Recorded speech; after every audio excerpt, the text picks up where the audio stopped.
pivot is a really old school term for a girl that helps you get other girls. It's a wing girl, you could call it. There's all these other different names for a pivot. There's two types of pivots. Once you realize that there's two types of pivots, you take the brass tacks of this technique and you're able to actually implement it. The first type of pivot is a girl that you've had sex with before. It's a girl you've fornicated under the consent of the king before. You fucked. The other type of pivot is just a wing girl. Just a girl that is a friend of yours. Oftentimes it's a girl that's dating one of your buddies, or she's got a husband and you know one of them, right? It's a girl that is oftentimes a coworker. The girl that you haven't had sex with is just a chick that is around you that you haven't fucked. Pretty simple. So once you identify those two types of girls, it becomes very, very simple to get them into your life. The cool thing too is you don't need to know the girl very well at all, whether you've had sex with her or not. You just don't need to know her very well. It's not like a huge friendship has to have been formed where she feels like she owes you or anything like that. I'll oftentimes make pivots on the fly. There's a girl in Cleveland. There's a lot of sexual energy between me and her. I haven't fully closed her. Like, we haven't had sex before, but there's definitely, she's hooked up with a couple of my friends.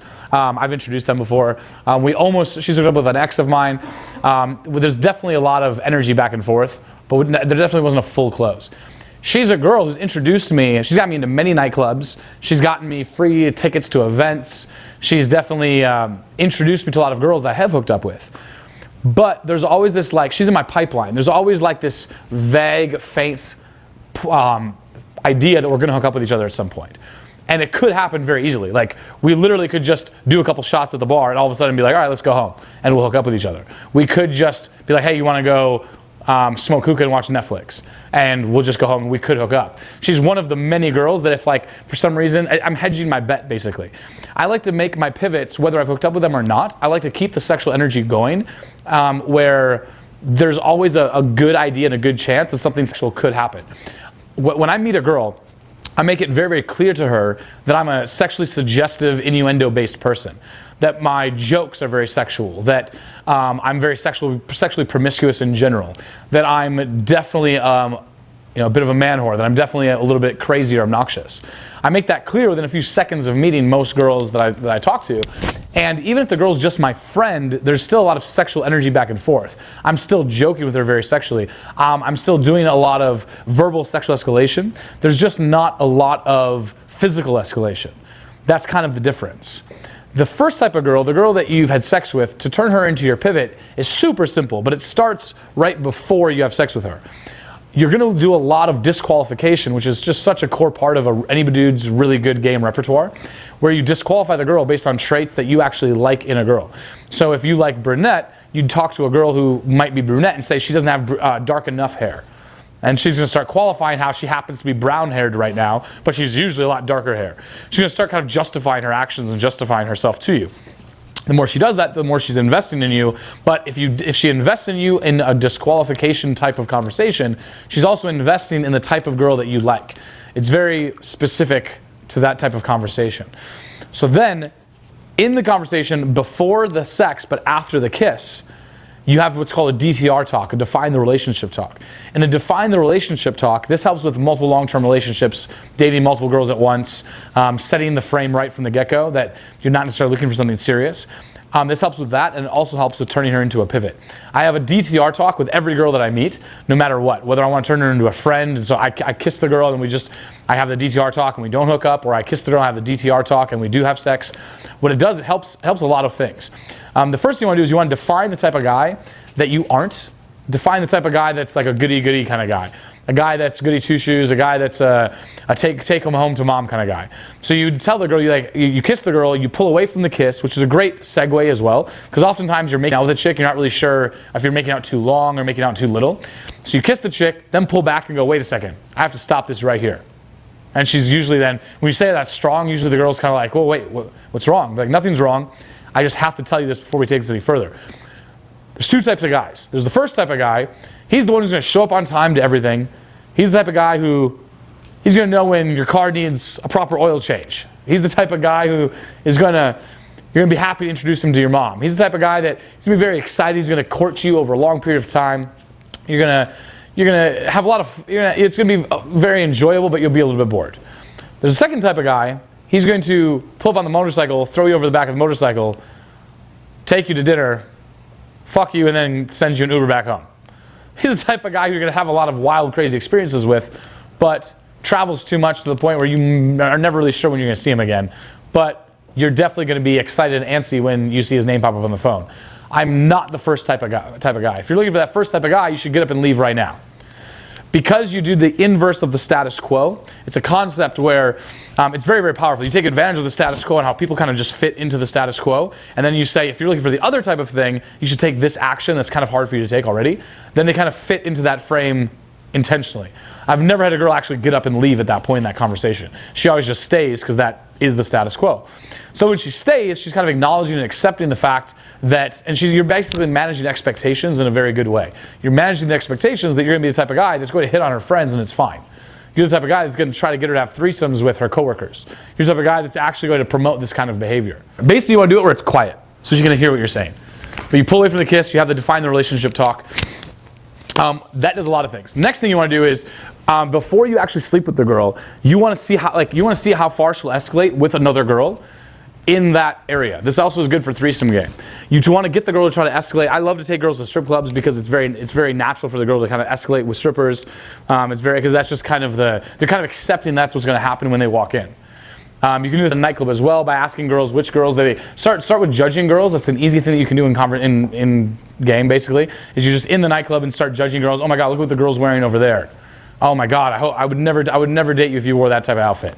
The girl's like, oh my God, I would never. Would you really think I'd wear that? I go, for a second I thought you would. Oh my God, oh, and then you kind of get into this verbal sparring match, right? And then you ask the girl, okay, fine, well, which type of girl do you think is cute? And then after you just judge a bunch of girls, she'll be like, well, I think that girl's cute. I'm like, no way, all right, let's go say hi. No way, we could never. I'll go, hey, you, come here. And the girl's like, what are you doing? What are you doing?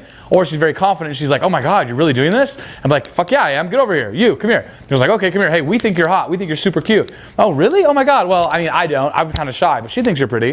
And then the girl's like, oh my God, okay, yeah, I do. I guess I do think you're pretty. And now girls will just get into this weird match of who thinks who's prettier, and they'll just kind of get in that conversation. And you'll be like, all right, fine, I gotta break this up. Come on, I'm standing here. And then the girl's like, oh, we didn't even see that. I know. And then you kind of pull back. No, this is all about you guys. And the more that you get them to kind of play with each other a little bit, the more sexually free that you're kind of making the girl. Ideally, you fuck that chick, and then after you fuck her, you make it very, very clear that you want to have threesomes and that you want to go on adventures with her. The way that you do this is you aggressively qualify the chick after you sleep with her, whether it's at brunch, whether it's at a lunch kind of thing, or some kind of, you want to get her into a party mode as soon as possible after you sleep with the girl. A lot of guys will then just kind of let the girl go off in the sunset and then try to figure out how to text the girl again for the second lay. That second lay is oftentimes very tricky for a lot of guys because they're wondering if the girl has buyer's remorse, if she's worried about what happened, whether you performed well enough, whatever it might be. Ideally, I like to keep that first interaction, if I like the girl, I like to keep that first interaction as long as possible. Because then I'm able to do all the stuff I need to do in order to cement that interaction and cement the frame of what that interaction really is like.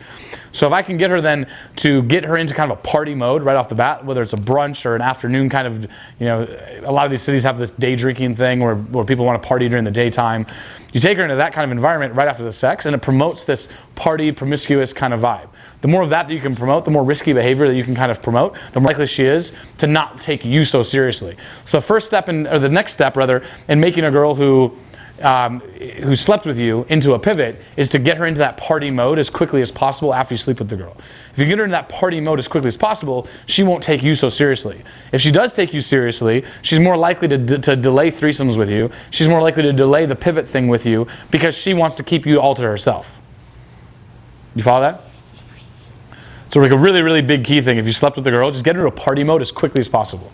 If you have slept with a girl and you're trying to get her into that pivot, the easiest way is to have a threesome with her next. So either have girls that you already have hooked up with, who you've already done this with, and introduce them to make it easy, or try to get the girl to bring a girl to the table.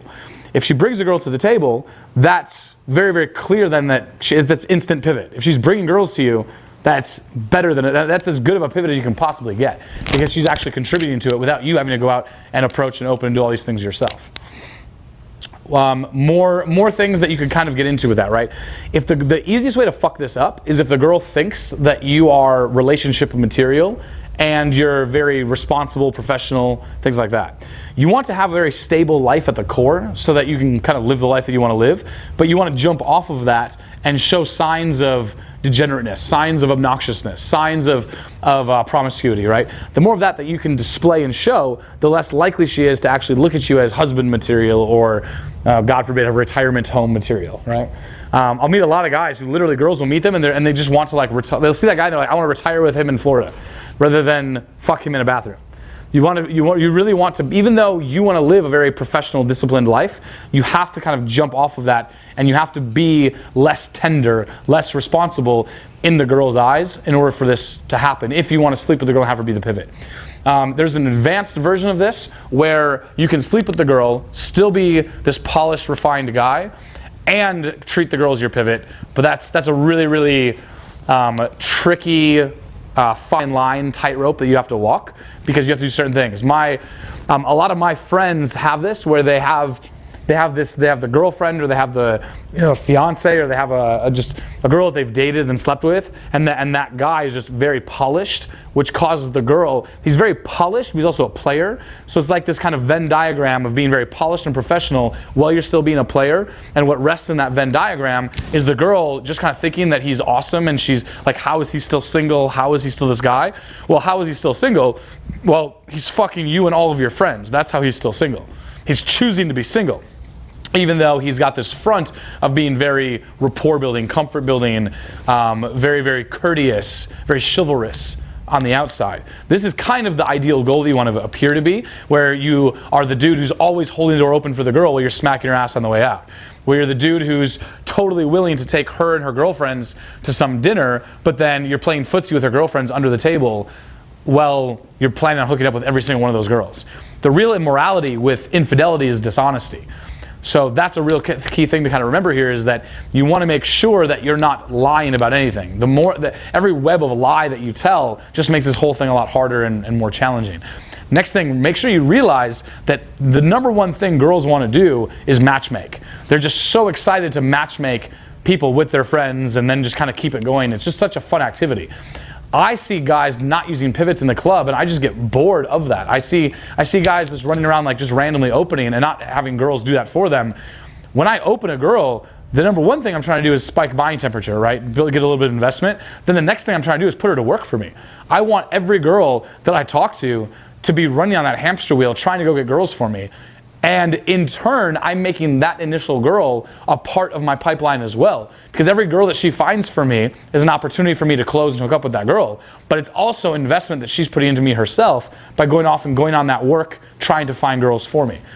So you can implement this very simply by every girl that you meet, you disqualify them right off the bat. When you disqualify them right off the bat, you're initially telling that girl what type of girls that you're into, causing her to then be invested in you. And then also she'll go look for those girls herself. One of the best openers a friend of mine came up with is he goes up to girls. He does this every time he's got any sort of approach anxiety. He'll go up to girls. He'll also do it when he doesn't have approach anxiety, but I'll see him do it every time he's got AA. He'll go up to girls, or one specific girl, and he'll say, hey, can you do me a favor? Can you just talk to me here, because I just saw my ex and she's crazy. Would you mind just talking to me for a second while she walks by? And the girl just says, yeah, sure, of course, no big deal. All right, cool. But then it's instant pre-selection, because you just said that your ex just walked past, and then the girl's like trying to figure out who it is, and then she's probably had that situation happen to her as well, where she's been in a situation where some guy she dated walked past, and it was a little bit awkward. So it's a beautiful opener. And then by the time 10 to 30 seconds pass by, you're now just in a conversation with her, and she never even questions you about the ex thing in the first place. One thing really to focus on, whether you've slept with a girl or you haven't slept with a girl, is this one technique, which is you tell every girl that you meet what type of girl that you're into. And then if you're trying to hook up with that girl in front of you, you disqualify that girl from being the type of girl that you are into. But let's say you have coworkers, you have female friends, or you have just girls in your life already. The easiest way to implement this immediately is just tell them exactly what type of girl you're after. That's why we do a lot of vision boarding of the type of girl we're into. That's why everybody knows that if they're brown, I'm down. That I like minorities and I make them my priority. That I like girls who are specifically, at minimum, like olive-skinned girls. I like Brazilian, I like Puerto Rican, Costa Rican, Venezuelan. I like girls who are, South American. I like a very specific type of chick, right? Tall, Coca-Cola bottle, half black, half white. I like the Giselle Peppers looking chick, the girl from the Fetty Wap video. Like I have these different, very vivid descriptions of the girls that I like.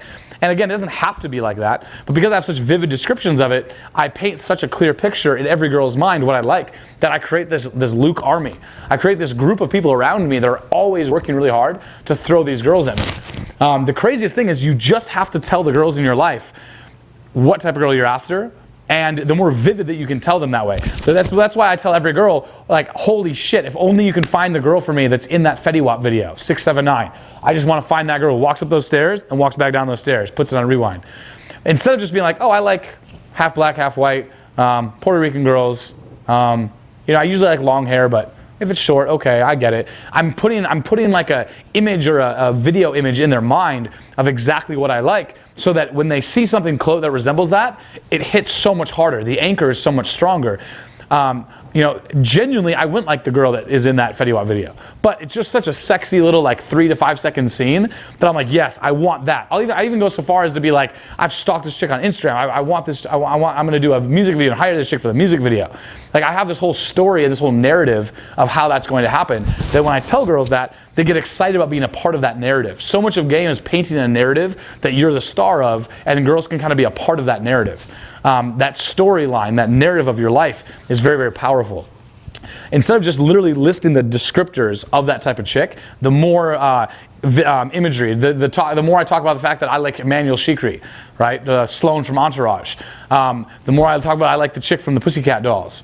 The more I like this very specific, like 25% Asian, like 25% light skin black chick, 50%. Like, I like this very ethnic but sexy, smooth skin, a beautiful body looking chick. The more I tell that to all the people in my life, guys and girls, the more that they actually want to bring that into my life. It's super wild how you can just end it right there. You could make this entire pivot talk just about every girl you meet, tell them what type of girl you like, and that's it. And they will start bringing them and introducing them to you. Game, to me, is about high leverage, meaning you should never have to do another cold approach for the rest of your life. Like, I almost look at it as like low value sometimes. Like, you almost never have to I imagine me going to like 4 events a year sometimes, and I have more numbers and dates for the rest of the year that I would know what to do with. And what that does is, if you have a busy work schedule, you're trying to build a business, or you have a medical practice, or you have a legal practice, or you're building a tech company, or maybe you just want to work harder in your current job, or whatever it is, or you have hobbies, whatever you want to do. It's pretty awesome to tell yourself you go to Art Basel, which is like one of the best parties in the world. The hottest chicks in the world go to this one party in Miami, in I think it's early December each year. You go to this one party, and you'll just see 50 to 100 9s and 10s. You go to Babes in Toyland in Los Angeles. You're going to see 20 to 30 to 9s and 10s in one night. You go to some of these events, and you tell the girl what type of girls that you like. You could get, rather than having to pound it out and go and hit the street for hours on end, you could just plug yourself into this type of situation, tell these girls what type of girls you like, and watch these girls the next time they see you, just throw them at you and just throw them at you. It's pretty wild how well that works. I've seen it with guys that I've taught, I've seen it in my own life. This is really the you army that you're building. A couple of my best friends, like 2 of my best guy friends, will group chat with me. They'll meet some girl, some new cocktail waitress, or some new bartender, or some new model that they see, and they'll literally say, "Wow, you look like you'd almost be good enough for my friend Luke." And immediately the girl's like, "Wait, what?" And then all of a sudden, that's like the line that I taught them. And they say, "Wow, you look like you'd almost be good enough for Luke." You say that you look like you've almost be good enough for Luke. You look like Luke might like you. I like that one too. You look like Luke might like you. Like, without even them having any idea who I am.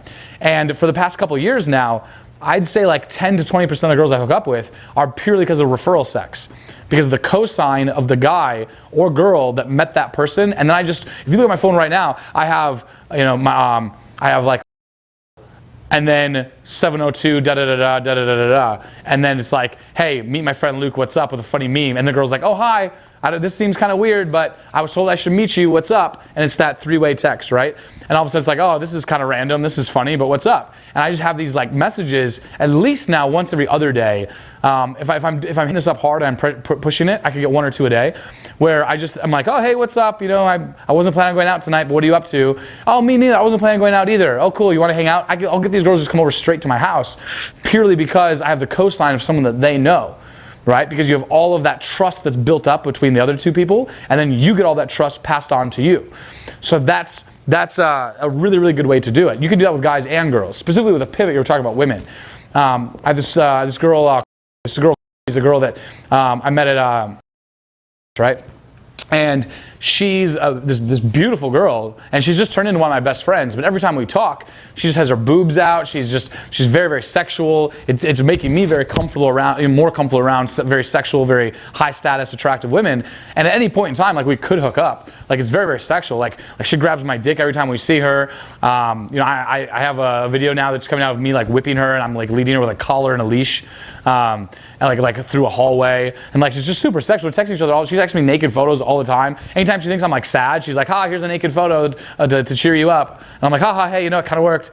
Like it's just kind of this funny setup. But that being said, every time she goes to work, you know, she works at a strip club. Every time she and she's a cocktail waitress, she'll introduce me new, like every time there's like, she calls it fresh meat. Every time there's new fresh meat, she's just texting me these girls. She's like, hey, and she'll take like a photo, or she'll take like a quick 5-second video of them like saying, we love Luke, and she just sends it to me. Well, by doing that, she's like a lieutenant in my army, right? She's literally trying to get these people and to get these people to trust me, and to get them to like me and be a part of it.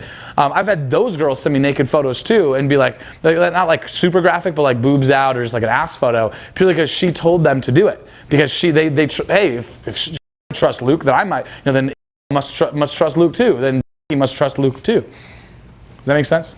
But every girl that I meet, no matter what, I'm telling the girl why it's not gonna work out between us. Whether I actually want to fuck her or I don't want to fuck her. Because the game is the best way to add value to a girl, to get her to like you on a friend basis anyway. Just don't sleep with those girls if you want to be friends with you. I game every female friend of mine in large part the same way I game girls I want to sleep with. But again, I'm not doing a very physical, aggressive, like high intense, high interest level type of game. I'm doing a very influence-based, persuasion-based, high investment style game, where it has a lot of breaks rapport, a lot of banter, where I'm not trying to just get blown or blown out. I'm actually trying to build a genuine chemistry between me and the girl. You follow? Yeah. Cool. So every girl I meet, I'm within 2 sentences, I'm like, oh, where are you from? She's like, Texas. Oh, that's too bad. Have a good night. And then the girl's like, what do you mean it's too bad? I love Texas. Oh, secede from the Union. Oh, I love Texas. And be like, I know, that's great. It's just, I mean, you know what they say about girls from Texas, and the girls are just like, oh, what do they say? Oh, we're not all sluts, or everything's bigger. And they have something that they say, right? Like, all right, fine, I'll give you a chance. What are you guys celebrating tonight? Like, so that's like the second or third sentence I'll say to the girl that I'm already kind of disqualifying them, right? So that prompts then the girl to like start investing, and then that's immediately when I'm telling the girl, oh, you're just not crazy enough. The problem with Texas girls, they're so conservative. Well, one of the traits I like in a girl is she's fucking obnoxious and crazy, kind of like you actually, right? So when I'm telling, so that's within 3-4 sentences that I'm telling the girl this. So then she immediately is like, well, I'm fucking crazy. And I'm like, yeah, but I mean, you're crazy, but like, you're crazy the way every girl says she's crazy. You're not actually legitimately like, you know, fuck me up on a roller coaster crazy. You know, what'd you say? I said, you're not crazy like you know, get groceries in a plastic instead of paper bag crazy. Like you're not really living life on the edge. You might drive across the street without a seatbelt on, kind of crazy. Right? So when I'm telling them, I'm basically using like this inverse hyperbole of like them not being crazy to cause them to actually jump through this hoop of like justifying how they are crazy. Well, that's one of the things that are part of my qualifiers. I like crazy chicks. So she's going to try to be crazy, and she's going to then use her ability to introduce me to other girls as her proving to herself that not only is she crazy, she can find me other crazy girls. You follow? Yeah. Cool. Next thing is, it's this cascading pre-selection. The more girls that you have around you, the more girls are going to want to be around you. So when you have one girl introducing you to another girl, she's wondering why the fuck you're so cool that she's introducing you. So then she wants to introduce her friend, and then another girl sees that all of this happening around you, that then other girls want to be around you. When you get one girl doing that, very shortly you have 3-5 girls around you, and then it's very easy to peg one off and actually try to close one of those girls. Because now you have multiple pivots, and it's kind of cascading effect. It's super simple that way.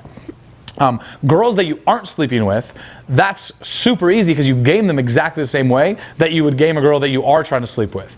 I see a lot of guys trying to game girls to be friends and game girls that they're trying to fuck in an entirely different way. They're going back and they're almost their AFC self when they're chody kind of boring self when they're trying to make female friends.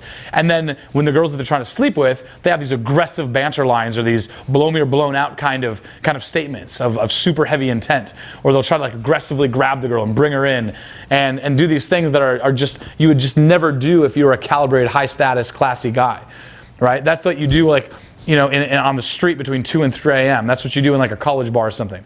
But if you're actually gaming a girl using proper influence techniques, what you're doing is you're gaming the girls to build likability. You're gaming the girls using social proof in order to actually show that you are high status, so that it does benefit their life for you to be a part of it. You're appealing to their hypergamy. You're appealing to their need to always climb high status ladders by you being that option.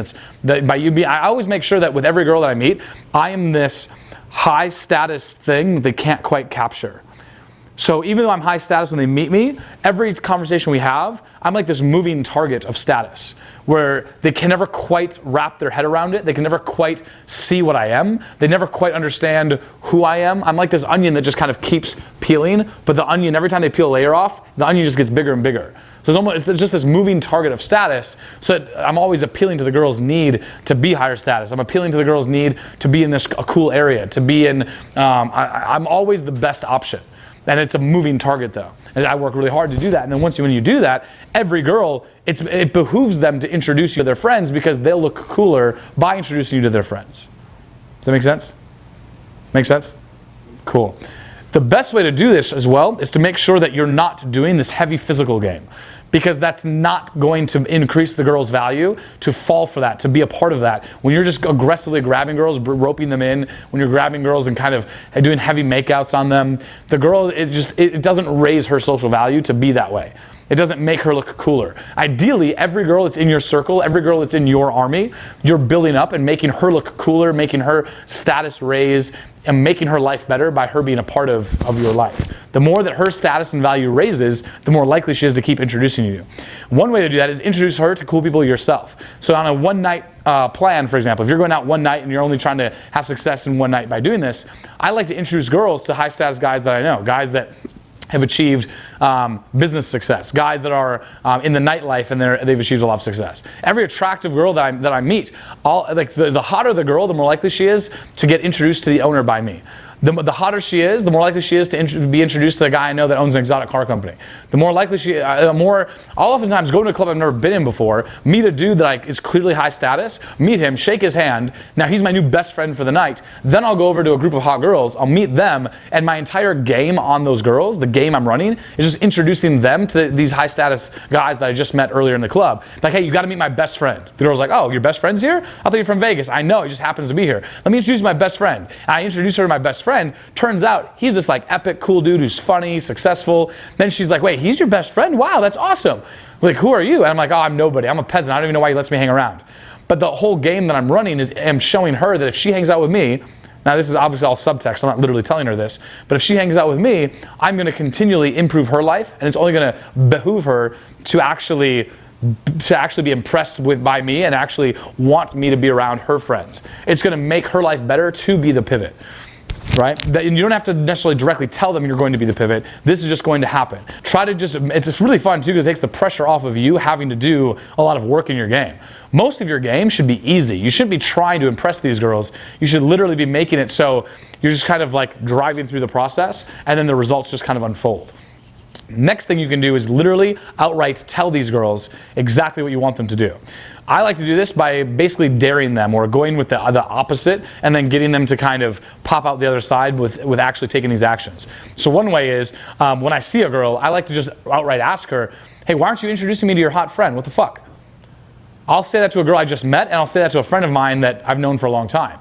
Like, why aren't you introducing that hot Mexican chick you know? Why aren't you introducing that hot girl over there that you're friends with? I'll say that whether she is friends with the girl or whether she isn't friends with the girl. Because oftentimes the girl's like, wait, what? Which friend? because she wants to, they want that cognitive dissonance. They want that fighting back and forth. So when I say, why haven't you introduced me? Oftentimes she'll just right off the bat go, where? I'll do it, because you're kind of testing her. You're daring her a little bit to actually do the action that you want her to take. So more likely than not, she's going to then go off and make the introduction. That's all you need. The introduction itself, that cosign, puts all that trust back onto you. That's what the benefit of the pivot is. A lot of guys don't realize that pivot relationship is so beautiful, because it takes one of the most scientifically attraction proving situations, which is pre-selection, and it puts pre-selection in a spot where you can control it. That pivot, once you transition, the word pivot even implies this transition of trust bestowed onto you. The next thing is, you have to understand this: girls who are jealous are just attracted. So by using the pivot, every girl that you friend zone, right, you use that as a pivot into more girls. But every girl that does that, she's just going to get more and more attracted to you. So any girl that introduces you to a girl, you sleep with that girl, let that girl know it. Let it be, don't try to hide it. Don't try to be too discreet to your pivot. Make it very clear that she's on your team, that she's a part of the army. I'll even outright tell them that. Be like, hey, it's no fun unless my homies get some. We're fighting the good fight. We're in this together, right? I'll make it very, very clear that she wins if I get laid. It's like a point of us celebrating. It's like a point of celebration. The fact if she helps me achieve this. Next thing, realize that the matchmaking point of this is very, very strong. That's why, like, you just listen to a normal girl's conversation, and they're talking about mixing people together. They're talking about introducing coworkers to this person and that person. In mainstream culture, it's just very normal for girls to introduce guys to other girls. It's very enjoyable for them. They like it. It's like a form of gossip and a video game all in one that they can kind of control. So you might as well just subject yourself to that. Let these girls take you under their wing, and let them treat you like the guy that's just sleeping with all their friends, and you just don't really know how it's happening. It just kind of happens. Every time they introduce a girl to you, you just fuck them. It's crazy. And when you do that, you can kind of be this like shy, almost calm kind of guy without having to do all the funny game tricks. And you can use all your game techniques once you're with the girl. But that cosign, that introduction, will carry you at least halfway into the actual process. So if you've already slept with the girl and you haven't really established this pivot kind of relationship, you have to decide, like, are you in this friendship with that girl, or is she clearly wanting something more from you? You have to aggressively make it very clear that you're not the type of guy that wants a relationship with any girl. The key here is making it not appear like you don't want a relationship with that girl. It's that you just don't want a relationship in general. Because she'll take it too personally if you tell her, I don't want a relationship with you, but I want a relationship with some other type of girl. Can you please be my pivot and help me get that girl? Like, that's just too personal. It's just too mean at a certain point. So what you do is you make it clear that you just don't want a relationship with any type of girl. That way the girl isn't hurt, and she's excited then to find you more girls. Like, you want to be like this teddy bear with a dildo, this man whore kind of thing, right? Even if you eventually do want some relationship, if you want the girl to be your pivot, you have to make it fun for her. You have to be very gentle and kind with her in that process, and make it a fun game for her for that to happen. So make it very clear that you don't really want any relationship with any girl, and then tell that girl, what do you think about this girl? What do you think about that girl? And even tell the girl, like, I like to tell girls, I'm like, yeah, I'm very pro slut. I like sluts. I love sluts. I like whores. Like, let's do it. Yeah, find me a girl find me a girl who respects herself enough where she doesn't give a fuck. I want that girl. I want the girl with so much self-esteem, like. You get where I'm going here, right? I want the girl with so much self-esteem, I don't give a fuck. Because the girl that you've already slept with, that kind of likes you a little bit, she probably looks at herself as not being a slut. She probably looks at herself as, being not promiscuous, even if she is, right? So when you tell the girl, yeah, I want the sluts. Like, I don't want a good girl like you, you're awesome. I want a slut. Like, help me find that. Then she's much more likely to kind of go down that path with you and kind of find that. It works really, really well. Otherwise, have threesomes with that girl, and then have that girl help you find girls. That's an easy way. If you've already slept with a chick, super easy to have that girl like get threesomes with you, and then that's a really strong pivot if she's literally helping you get threesomes. The only negative of that is if you might not want to sleep with that girl again, right? When you look at the girl and you say, oh, nice shoes, or some silly opener, right? And then she's like, oh, thanks. Be like, why aren't you introducing me to your hot friends? Right? And then, like, if you haven't known each other very long, I like to add this to it. We've known each other all these fucking years, right? We haven't seen each other in months. And the first thing that happens to me is you parade your beautiful friends around me and you just don't introduce me? What the fuck is that? That's not what besties forever do. Remember we met years ago when we were in South Carolina, right? We were in Charleston, and we were talking about how we'd be besties forever. And at that point, the girls gonna laugh and kind of go along with it. She's like, yeah, I remember. Like, what the fuck happened? Those were the days. Those were good old days. But you told me you were gonna introduce me to all the hot girls in the club, and now I see, and then, like, I would literally point out her friends, but I see all these beautiful girls. You haven't introduced me to one of them. And the girl's like, oh, okay, Sarah. And she's going to kind of go along with, Sarah, this is, what's your name? I'm like, oh, now I've had enough. And then she's going to be like, what do you, and you'll be like, Luke. And then the girl's going to be like, all right, Luke, Kathy, Luke, Stacy, Luke, Veronica. Like, all right, cool. I don't know what it is with her. Have you guys been a bad influence on her? Is that what's happening? She told me she was going to introduce me to all of her hot friends, and now she's not doing it. And the girls are going to look at her, and they're going to think, and you're going to sell it so well, the girls are going to think that, like, you do know her. So you're, like, forcing the pivot onto the situation. It's a really cool way to do it. So let's say you're out with a chick, and you've hooked up with her, and now you don't want to hook up with her, and now you want her to be a pivot. I won't care if she hooks up with other guys, but I don't want to, like, actively go out and help her find guys. Because I already have, she's a girl. Like, she can find guys on her own. I'm a dude. She can help me find girls. My value to her is not me helping her, like, go cold approach a bunch of guys. That can get kind of weird. Instead, I just know high status, wealthy, good looking, fun guys who can game really well and make her enjoy her time. I already know those guys. I have a plethora of them around me all the time that I can just introduce her to.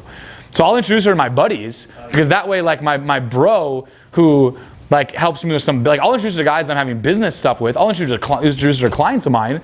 I'll introduce her to you guys, but I'm not going to, like, help her go find random dudes when I have an arsenal of these guys already that I can throw her at. Does that make sense? Yeah. But I'm also only going to do that if I'm kind of done with it. I want to, like, cement the friendship. Because once that happens, I'm probably not going to, like, date her too much. It's probably going to be like, all right, well, cool. I'm glad I could pass that off. I'm glad you guys can be happy. And then I'm going to have her help me find other girls. To that note, like, the female friends or the female girlfriends and fiancés and wives of my high status buddies, they're some of the best pivots I know, because they're kind of usually bored. Like, you've been dating somebody for a long time.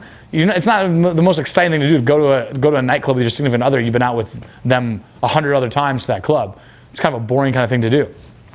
So, like, girls that I'm dating, I like my buddies to, like, hey, go use her as a pivot. Like, get laid off the back of this. Like do it. And then I do the same thing. Like, I like my buddies, they're girls, like, they'll help me go get laid, like left and right. It's a very common, very effective thing that you can do for sure. So when you have two types of pivots, one that you've slept with and one that you haven't slept with, I find that it's best to, like, everything in game, I hedge my bets. Right? I mean, you know something about that, right? Like, I'm always trying to hedge everything so that I get laid every night of the week that I want to get laid, as much as I want, with doing almost nothing. Right? So if I want to go off and do a bunch of cold approaches, that's cool. But whether I succeed or fail at that, I know that I'll get laid by an attractive new girl that night if I want, because I've kind of stacked everything in my favor. So I'm going to have a lot of pivots that are just, I'm going to have both. I'm going to have diversification, basically. I'm going to have a lot of girls that I just know who I haven't slept with and probably won't sleep with, most of them, who are just helping me, introducing me to girls all the time. And then I have the girls I have slept with. If it's a girl that I have slept with, I think that's way more effective, and I like to make that into a situation where every girl I sleep with, it's very, very clear, even before we sleep with each other, that there's a very good chance I'm going to try to fuck all of her friends, because I'm joking about it the whole time. I'll even, like, in the interaction, I'll even joke about it. Like, you realize when we date each other, you're going to have to introduce me to all your friends. I'll be like, you realize, like, you're going to have to be, I'll even use the pickup words. I'll be like, you're going to have to co-sign for all your coworkers, because, you might have to pick a new job, because it's a bit weird when you and I fuck all of your coworkers. Is your boss going to care? Is he going to get jealous? Right? I'm talking about that in the set. That's how I'm sexually escalating without having to be very physical. So I think the one you fucked is definitely way more powerful, because she's going to have threesomes with you. And a girl that has threesomes with you is definitely a lot easier and better for me and my purpose than just having a bunch of female friends that introduce me to girls. But if you have to be careful, though, because it can be tricky and challenging to sleep with a girl and then turn her into a friend sometimes. You have to be a little more experienced to kind of do that without it getting weird and a lot of drama. Like a girl that you have threesomes with, it's extremely rare for that to, like, last years and years. You want to know what's also extremely rare? Any relationship at all, period. Like, for that to actually last any amount of time, right? Next thing, every girl in the world has a hidden agenda, right? They all have a hidden agenda, 100% of them. They might not even know they have a hidden agenda, but they're all looking for something. There's always some goal. There's, like, guess what? Well, like sex at dawn and why beautiful people have more daughters and have all this evolutionary psychology, sperm wars. Well, it all does make women out to seem very promiscuous and they like to fuck more than we do and everything. They also can last a very long time without having sex. There's, like, kind of this two sides to the coin. You read those books, you just think all these women are just out being like, fuck me, let's do it all the time. Where's the fucking dick? But, like, it's not really like that, right? Some girls, sure, but they really go in these phases where they're like, promiscuous girl, I'm my own woman, I'm this independent, and then I fucking hate men 18 months without even looking at a fucking penis, right? So when you think about this like hidden agenda shit, they all have hidden agendas. The thing about that is you have to just realize is like women are just not really accountable, right? That's the thing to understand is they have no accountability. There's very little like, oh, now you have to do this in your life, because they can always just like they always have some other dude who's saying that they can go down to these Virgin Islands or this thing over here or that thing over there. There's no real accountability. There's no negative in her doing all that drama stuff that she wanted to do. Also, a lot of women really can't live like simple lives without friction. They need to create some sort of drama and friction to kind of like keep their life going. So you have to understand that hidden agenda thing. She might say like other thing too is there's no accountability to what they say and actually having to deliver upon that. Whereas as guys, we live our entire life on having to deliver on what we say we're going to deliver on. Right? If like you wouldn't be very successful in your job, you wouldn't have very many friends. If like you were some dude who just always like under promised and over promised and under delivered, right? You kind of have to like you wouldn't have very like how many friends would have you like some of your best friends if you just like continually like fucked them over, didn't do the things that you said you were gonna do, they just wouldn't be friends with you anymore, right? Whereas girls, they just kind of have no accountability there. They can kind of do whatever they want in that regard, and there's like no like integrity there. They kind of do whatever they want, and most dudes are just like, yeah, I'll still fuck you, like. Okay, or their girlfriends, they just kind of continually do that too. So the hidden agenda thing is just kind of going to happen. So as a dude, you just have to realize that like if you invite a girl to some place, right, like said, right, and the whole pretext is that she's going to help you find other girls, and she accepts that trip, she's trying to date you as well. So then but she'll also still help you. So you have to realize that that's just a recipe for drama, right? It's like I used to have this huge house that I had a bunch of pickup guys live in. I had like a wing of that house where I just let girls stay there. And it was nothing but drama all of the time because I let those girls live with me. Like letting a girl stay with you, whether it's that condo or whether it's living with you or whether it's, I had a bunch of rooms in this big pickup house that I had, right? It's always drama. It's just a matter of when or how much it's going to put strain on your life and what your goals really are. It's like, I remember it's really crazy too. You understand the whole hidden agenda thing. A lot of girls, this is so true with pivots too. Like any pivot, you understand, if you're doing your job and they're being a good pivot, they'll eventually be attracted to you and they'll eventually be mad at you and jealous that they've been helping you this whole time. There's this like uptick of attraction and this is really, really helping you. And then all of a sudden it's this whiplash effect of like her being, and like you could use this whiplash effect to fuck them as well. You just have to be very, like if you would have had the threesome with her and that girl, you probably would have had all this drama because you would have kind of like helped that whiplash kind of effect. It would have solved it. The butterfly effect would have been in your favor, not in the drama favor. Do you follow? Cool. But that hidden agenda thing is very important. Like every girl I've ever dated has had massive hidden agenda. 90% of the time, I don't think they knew it. Like, I don't think they even knew what their own agenda was. I'd almost give them credit for actually having a clear picture of what their agenda was. A lot of times girls have this horrible agendas and they don't know it. It's this like self-sabotaging agenda for themselves and for you. Like the girl's agenda really should just be to like live, like have a passion, come up with some job where she actually can like support herself and not rely on a guy, but then also find a guy by the time she's 28, 27, so that she like find a guy she actually cares about and not like guy hop. Because a lot of girls don't really have these passions that they're interested in, but then they'll like just hop from guy to guy to guy who like seems a little bit more interesting at the time, and like kind of burn these bridges of these other guys that were probably very adequate for her, and she doesn't realize that like her value after the age of like 23 just kind of goes down, and like her actual investment that a guy could make in her kind of goes to shit. So those agendas don't really help them, right? It's kind of working against them rather than for them, which is kind of unfortunate. But the interesting thing too is like I don't think that girl meant to do all of that. So you kind of can't judge them for it either. You just like once you realize that, you kind of just realize like people are just kind of doing the best they can, and you just kind of work within that paradigm as you can. So when a girl's acting like a pivot for you, realize it's so easy to get a girl to be a pivot and introduce you to girls because she knows that that's one of the biggest value adds that she can do to your life. Now the flip side of that, the other side of the coin, is that there's a massive hidden agenda there, right? Because it's a self-serving purpose that she's doing on why she's introducing girls to you. She just doesn't know when she's going to cash in on that investment of introducing girls to you. And she might not know how to cash in on that. You follow? God, I for about 6 months, I was debating if I like let girls into my high-value world. Like I can get flights for like $40, $60. Like I can pay the taxes on most flights. So like, if there's a hot chick, and like I get super deals on hotels, I've made a big part of my life like living a really higher end life than like I should be, or should be able to be. And it's like, I was very hesitant to bring girls into that lifestyle because I was like, oh, I'm just gonna get used. Girls are just gonna want me for that. It's gonna be a very weird thing. And then I was just kind of like, well, fuck it. And then I realized that it's okay as long as I don't get caught up in it. You know, the hidden agenda thing is crazy. Like you can't just. It's like I would never just do a bunch of nice things for a girl without having gotten a lot of nice things in return, or having a solid guarantee that it's going to happen to me.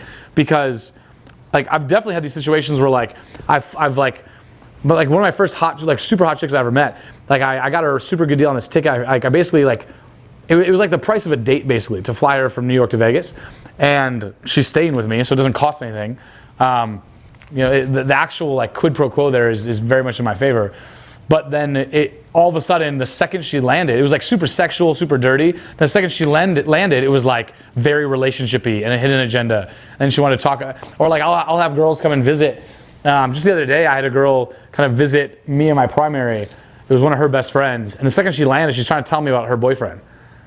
And about how like he's out of a job for the past 4 months, and she wishes that he was like as cool as me and as like responsible as me, which was kind of funny because like this girl doesn't know me to be responsible at all. Like she just like knows me to be like a partier, and she's telling me all these things. And at a certain point, like literally on the car ride from the airport to home, I had to be like, yeah, I don't want to hear it. I'm over it. And she was like, wait, what? I go, yeah, I mean, I don't need to know about any of this, because I knew that in the past I've let these conversations just go and go and go. And if she's going to be a proper pivot for me, she needs to have like it needs to be a hard line up front that I'm not going to put up with that stupid bullshit. That stupid bullshit meaning I don't need to hear about her talking about other guys while she's about to have sex with me and be my pivot in this kind of setup. Does that make sense? Or at minimum, she needs to fulfill her emotional obligation, which is that pivot relationship, before I reward her with emotional stimulus about her problems that she's having back home. Does that make sense? No, if it's clear that like I'm going to fuck her, and it's like and it's a pivot situation, or it's like a threesome situation, yes, I'll create that line. If it's a random girl in a nightclub, I'll let her talk about an ex all she wants. Like I don't really care. It doesn't matter. I'll let a girl talk about anything the fuck that she wants to talk about. I don't give a shit at all. If it's oh, I just met some girl in a club, I want to pick her up. Anything that she wants to talk about is fine. Because I'm gonna use it as an exercise for me to train myself to not get bored of anything. Because I get so bored from most of these conversations that it's very difficult for me to stay stimulated. So I treat it like an exercise in training myself and how to be stimulated by any type of topic of conversation. But if she's talking about an ex, you have to be so unreactive to that, because any reaction that you do, even if it's like a good reaction, is just she's gonna look at it like you're a bitch because you're reacting to something she's saying. Whether you're like, you have to be so cold and then kind of slowly transition off of that topic into something else, because there's nothing that's very pro you of talking about her ex, but it is pro you for her to just be talking about something that she's passionate about in general. The number one way I maintain relationships with my army is I introduce them to people that they find valuable. So I train them that if they're around me, it's gonna be very valuable long term for them. So I'll just kind of keep this whirlwind of introductions going. So they're just like, how do you know everybody? How the fuck? And I'll even introduce them to very like vague, faint connections that I have that are still very solid. Because it's very solid, meaning if they have that introduction, it will better their life by that introduction being fulfilled and carried out. You follow? So that's huge. Next thing I do, events. So I'll have events all the time, like the Halloween party that I threw, right? I introduced most of my circle that's kind of around. I introduced them at different points throughout that night. There were waves of people coming through that room that I had in order to kind of help cement that connection happening. So number one, they'll be introduced to people that will help them, whether it's cool guys, whether it's that other attractive girls that they'll be friends with, things like that. Number two is I'll always make them have a fun time. I'm the guy that's no matter what, if they hang out with me, they're gonna have a story to tell for later. When they have that story to tell, it's a very solid hook, right? It's a very solid anchor to me, because it's not just hanging out at some club or restaurant. It's actually a fun time they're gonna have. There's a lot more ways, but those are the two kind of primary ways that I find to work really, really well. Number 3 is I game them all of the time. I never turn the game off. So every time a girl hangs out with me, I'm gaming them the same way when I first met them. So they're always excited. They're always getting that kind of emotional drug. I'm not just gaming them and getting lazy and then just kind of existing. That's the easiest way to kind of let people out of your life is you game them and you're this super interesting kind of game guy, and then all of a sudden they hang out with you a few more times and then you kind of revert back into that normal dude that you were, and then they're just kind of bored of you all of a sudden. If I've already had sex with a girl and I want to get her into that whole thing of being my pivot through the threesome angle, I want to be the opposite of discreet with her about that. I would be like, oh, so which type of girls do you like? When's the last time you fucked a chick? Oh, are you more the type of girl to like? You are probably the type of girl that has had a lot more girls go down on you than you've actually gone on girls, which is the case with most girls. Like most girls have had a lot of sexual experiences, but if you really drill it down, they've like let their friends go down on them, or they've kissed their friends and then like their very sexual friend kind of assaulted them, whereas they were less participative. They were less participating. Does that make sense? Yeah. Cool. Which is fun. Like it's fun for me to take a girl who's like only had a couple little sexual experiences with girls and to just completely turn them out.